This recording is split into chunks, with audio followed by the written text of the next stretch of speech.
I'm Brandon Walsh, and this is my wife, Emily. We just moved to the area after living in Rwanda for almost 6 years. And we have 2 kids that are involved in PCA right now, and next year it'll be 3 kids. Our eldest daughter, Elsa, is in 1st grade, Miss Terrera's class. Ivan is a polywog in preschool, and Iris is going to be in preschool next year. So we moved to the Seacoast because we felt called to plant a church here. I'm an Anglican pastor, and we were just looking around and found PCA as this wonderful Christian school option. I immediately was drawn both to the campus as well as the sort of vision of the school. The reality is, like, education itself is really more than just a data download to kids. Like, it is all education is moral, intellectual, spiritual formation.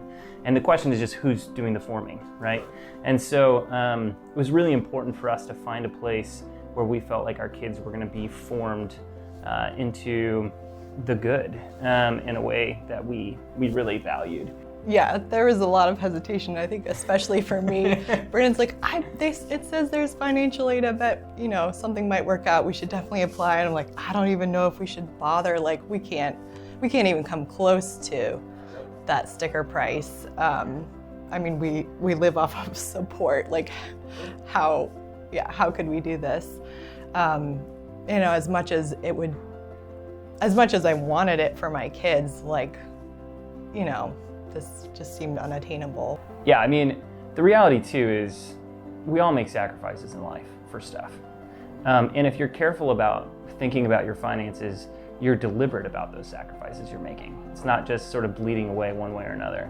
And at the end of the day, I felt like, okay, that if we actually did get that some serious help, that it would be worth the sacrifice, because it's still a sacrifice, even at the, Right. It'd be worth the sacrifice for our kids' education and formation. Like, PCA offers a lot more than what a lot of schools around here do. So everything from sports to music, speech and debate, just the fact that we have speaking as such a major part, a practice of public speaking is such a major part of the curriculum is huge. I think sometimes, when we grew up, the Christian schools that we were around were majoring on the Christian part, and the education part was really lax or just wasn't as good. And both of us really value excellence in education.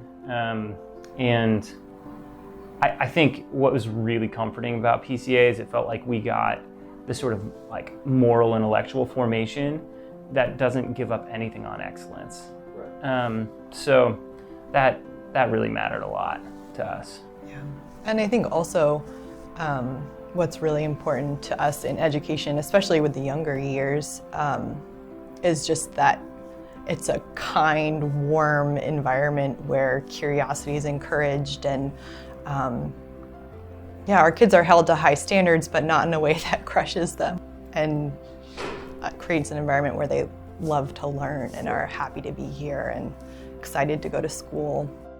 And with the virtual learning this year, Elsa's been home a couple times, and so I've sort of seen Shannon Terrera working with the class, and you don't often get that as a parent, but just seeing the kindness and her ability to engage the students on screens and the students in the class, she's doing a lot, but just a real attentiveness to the students and a kindness that really comes through.